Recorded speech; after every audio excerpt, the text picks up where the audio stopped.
How do post-trial access programs work for patients?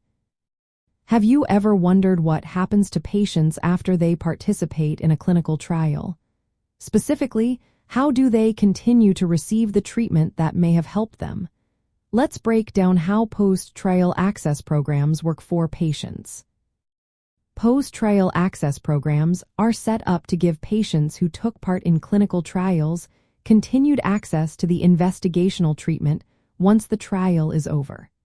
This is especially important if the treatment showed positive results and there are no other suitable options available.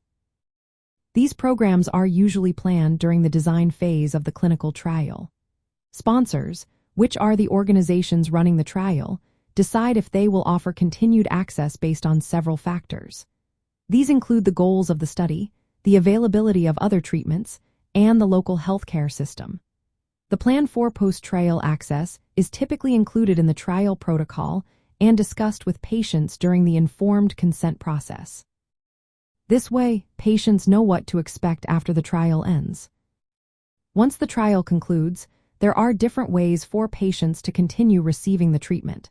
One common method is through open-label extensions. In these cases, patients continue to receive the investigational drug under a new study. Another option is rollover studies or separate protocols specifically designed for ongoing treatment. Usually, the investigational product is provided at no cost to the patient during this time. The implementation of these programs requires coordination among the sponsor, treating physicians, and healthcare facilities.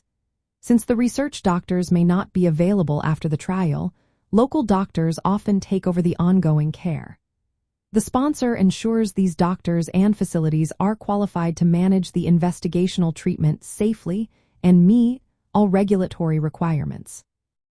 Regulations regarding post-trial access can differ from one country to another.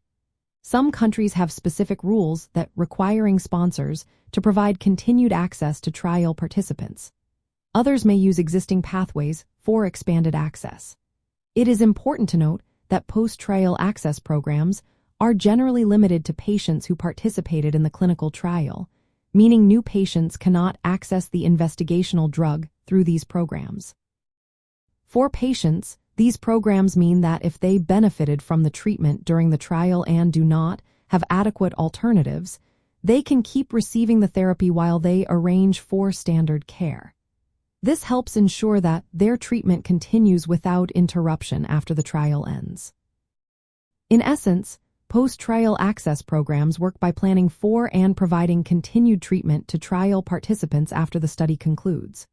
This involves collaboration among sponsors, healthcare providers, and regulators to maintain patient care and safety, supporting patients as they transition from trial participation to post-trial life with ongoing access to potentially beneficial treatments.